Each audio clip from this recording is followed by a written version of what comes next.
नमस्कार, आप देख रहे हैं रोहतास वाणी।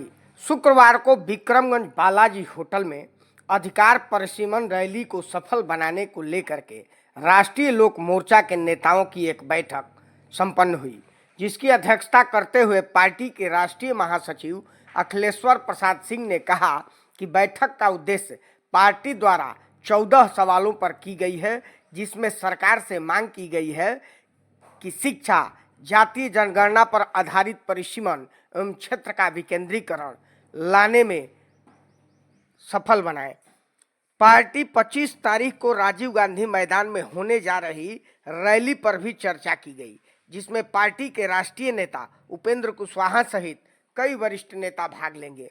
इस अवसर पर पार्टी के उपाध्यक्ष हरिशरण सिंह कुशवाहा, प्रदेश उपाध्यक्ष चितरंजन, पार्टी महासचिव वीरेंद्र तिवारी, महासचिव झूना सिंह, नगर अध्यक्ष राजविंदर सिंह बिट्टू, प्रमोद सिंह, राकेश सिंह, गोविंद जी सहित सैकड़ों कार्यकर्ता और पदाधिकारी गण मौजूद रहे। सुनिए, इस पर पार्टी के महासचिव अखिलेश्वर प्रसाद सिंह ने पत्रकारों से वार्ता करते हुए क्या कहा। का उद्देश्य क्या है? बैठक का उद्देश्य यह है कि 26, 27, 28 2025 को वाल्मीकि नगर में पार्टी के द्वारा राजनीतिक चिंतन शिविर किया गया। उसमें 14 प्रस्ताव पास किए गए थे। उसमें मुख्य प्रस्ताव था संवैधानिक अधिकार परिसीमन सुधार। उसके तहत पहला मीटिंग परमंडलीय स्तर पर विक्रमगंज में प्रस्तावित है। उसी की सफलता के लिए कार्यक्रम समन्वय समिति जो बनी थी, उसकी बैठक हुई है। इसको ज़्यादा से ज़्यादा संख्या में लोग आकर के इस बिंदु पर हम लोगों को साथ दे और 14 प्रस्ताव सरकार अमल करे।